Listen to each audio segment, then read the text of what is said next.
Existe algum partido da Igreja Católica? Não. A Igreja, justamente por ser católica, isto é, universal, não pode estar confinada a um partido político.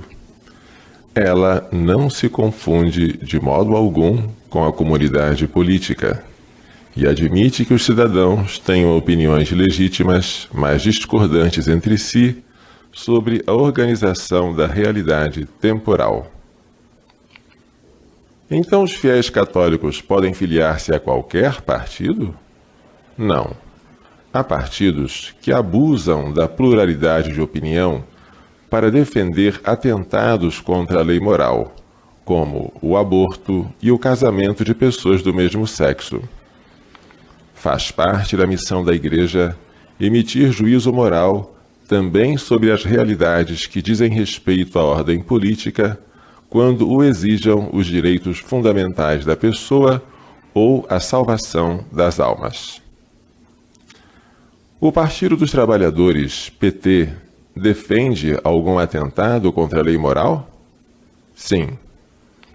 No terceiro congresso do PT, ocorrido entre agosto e setembro de 2007, foi aprovada a resolução por um Brasil de mulheres e homens livres e iguais, que inclui a defesa da autodeterminação das mulheres, da descriminalização do aborto e regulamentação do atendimento a todos os casos no serviço público.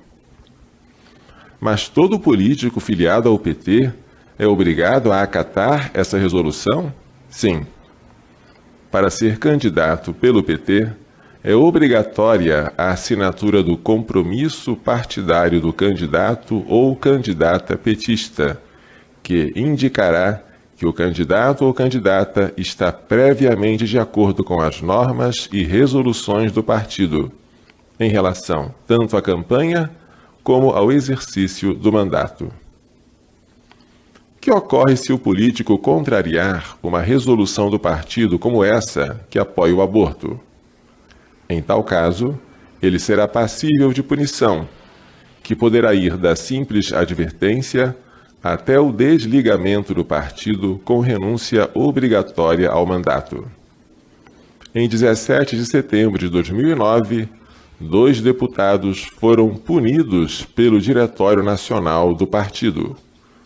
O motivo alegado é que eles infringiram a ética partidária ao militarem contra resolução do terceiro Congresso Nacional do PT a respeito da descriminalização do aborto.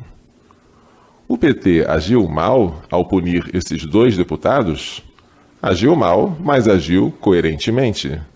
Sendo um partido abortista, o PT é coerente ao não tolerar defensores da vida em seu meio. A mesma coerência devem ter os cristãos não votando no PT.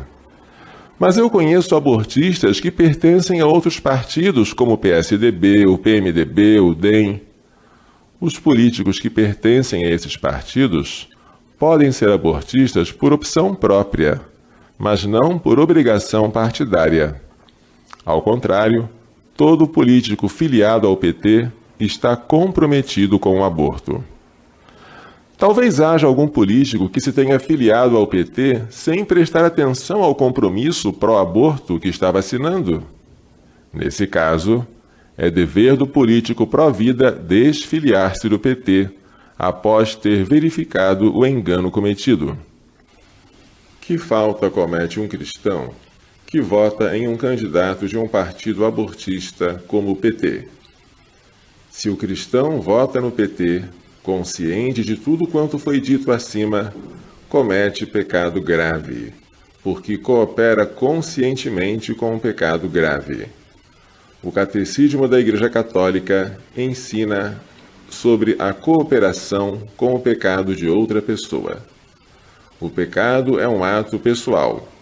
Além disso, temos responsabilidade nos pecados cometidos por outros, quando neles cooperamos, participando neles direta e voluntariamente, mandando, aconselhando, louvando ou aprovando esses pecados, não os revelando ou não os impedindo, quando a isso somos obrigados, protegendo os que fazem o mal. Ora, quem vota no PT, de fato aprova, ou seja, contribui com seu voto para que seja praticado o que constitui um pecado grave. Em síntese, um cristão não pode apoiar com seu voto um candidato comprometido com o aborto, ou pela pertença a um partido que obriga o candidato a esse compromisso, é o caso do PT, ou por opção pessoal.